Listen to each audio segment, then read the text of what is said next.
All right, David, we're here at Fred's. How far along are we?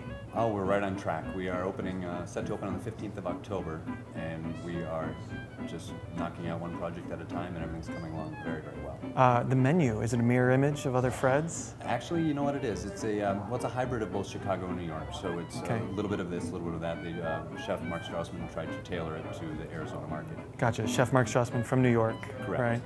Local farms involved in the menu at all? Actually, all local farms. We sourced out the 7 or 8 different farms in town, and Chef Todd Henderson and Chef Mark Strassman went out to the farms themselves and actually got their hands dirty working with mulch and found out what would work and what wouldn't, where the best product is going to come from, and they wanted to keep it all local. That's part of Mark's vision. Have you been doing tastings?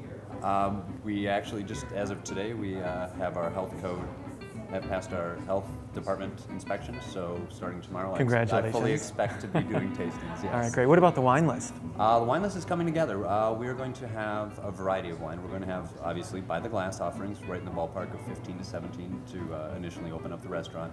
And we're looking at starting with about 50 or 60 bottles of wine, growing to about 120 as we go, and building and tailoring it to the Scottsdale clientele. Is there a, what does that mean, tailoring to the Scottsdale clientele? Well, with the weather, a lot of people drink with the weather. In the summertime, the majority of people drink whites, not necessarily pairing with their food, because it's nice and crisp when it's 115 degrees, whereas a big, bold, luscious cab is great in the wintertime, but in the summertime it's a little bit much.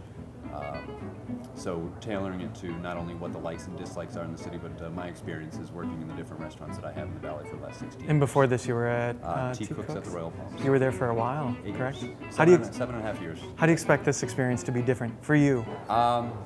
Really, I'm going to be taking a lot of the experiences that I had at Tea Cooks. It was a great growing experience for me. I learned a lot. I had quite a few great mentors over there, as well as the other restaurants in town. So I'll be kind of taking some of the best and tailoring them and putting them into the mold of Fred's, obviously using the Fred's at Barney'S New York service standards and tailoring it to that, because if nothing else, we will pride ourselves on the service that we can give. Gotcha. What do you think you're going to be eating and drinking every day here? Because you're going to be on lockdown for a couple weeks, I imagine. I was in New York for a week doing tastings and kind of seeing the culture and kind of getting accustomed to it.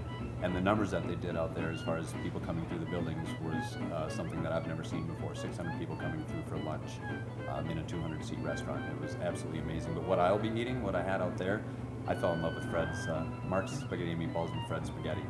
Just amazing. Spaghetti and meatballs, no kidding. Very simple. All right. But very tasty. We make all our own pastas in-house from natural ingredients, obviously, taking them all the way through the process and turning them into not only lasagna noodles, but different types of pasta.